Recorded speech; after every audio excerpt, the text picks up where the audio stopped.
साथियों नमस्कार।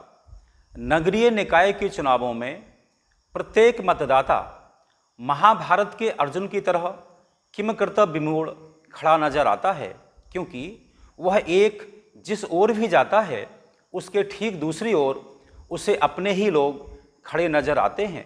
मतदाता के इस धर्म संकट से निजात पाने के लिए हो सकता है कि मेरा यह संक्षिप्त सा उद्बोधन उनके काम आ जाए।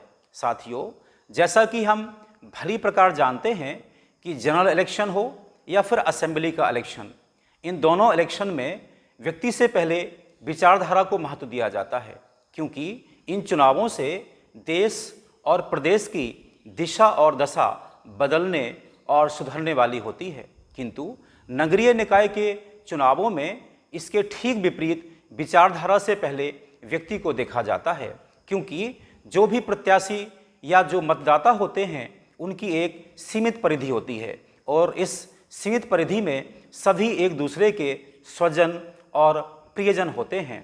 ऐसी स्थिति में मतदाता को चाहिए कि उसके सामने जो भी उपलब्ध विकल्प हैं उनमें से सर्वोत्तम कौन सा विकल्प हो सकता है उसी का चयन करना चाहिए।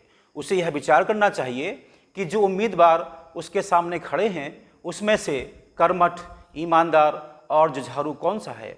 ऐसा कौन सा प्रत्याशी है जो उसके अपने वार्ड और नगर के लिए कोई अच्छा काम कर सकता है, अपनी आवाज़ ऊपर तक पहुंचा सकता है।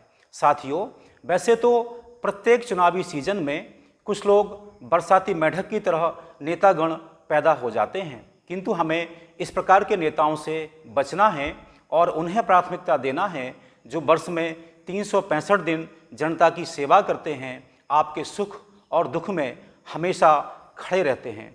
इसलिए हमें इस बात पर बार बार विचार करना चाहिए कि हम ऐसे लोगों को प्राथमिकता ना दें जो केवल बरसाती मेंढक की तरह यहाँ उत्पन्न हो जाते हैं।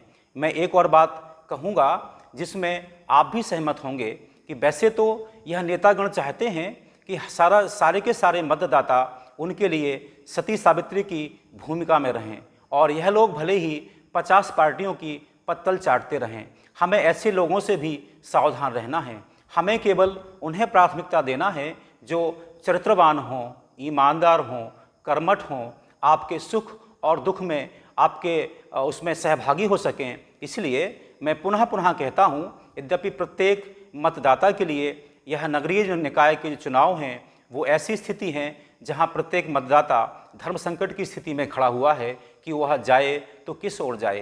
किंतु मैं पुनः अपने इस वक्तव्य के अंत में यह प्रार्थना करता हूँ कि जो हम सबके सामने उपलब्ध प्रत्याशी हैं उसमें से सर्वोत्तम कौन सा है, उसमें से ऐसा कौन सा प्रत्याशी है जो कर्मठ है, जुझारू है, ईमानदार है, हमारे अपने वार्ड और शहर का भला कर सकता है। इन्हीं सब बातों पर विचार करते हुए हमें अपना बहुमूल्य मत देना चाहिए और छोटी मोटी संकीर्णताओं से उबर कर ऊपर आना चाहिए, क्योंकि हम यदि योग्य और कर्मठ प्रत्याशियों का चयन करेंगे तो भविष्य में जो असेंबली या जनरल इलेक्शन होते हैं उनमें भी योग्य लोगों को प्राथमिकता मिलेगी। अभी तो ये होता है कि यह पार्टियां किसी को भी आपके ऊपर थोप देती हैं और विचारधारा के नाम पर आपको उसका समर्थन करना पड़ता है। इसलिए यह एक अच्छा अवसर है जबकि हम ऐसे लोगों को प्राथमिकता दें, उन्हें आगे बढ़ाएं जिनमें सचमुच जिनमें नेतृत्व करने की क्षमता है, जो प्रदेश, देश और नगर का भला कर सकते हैं।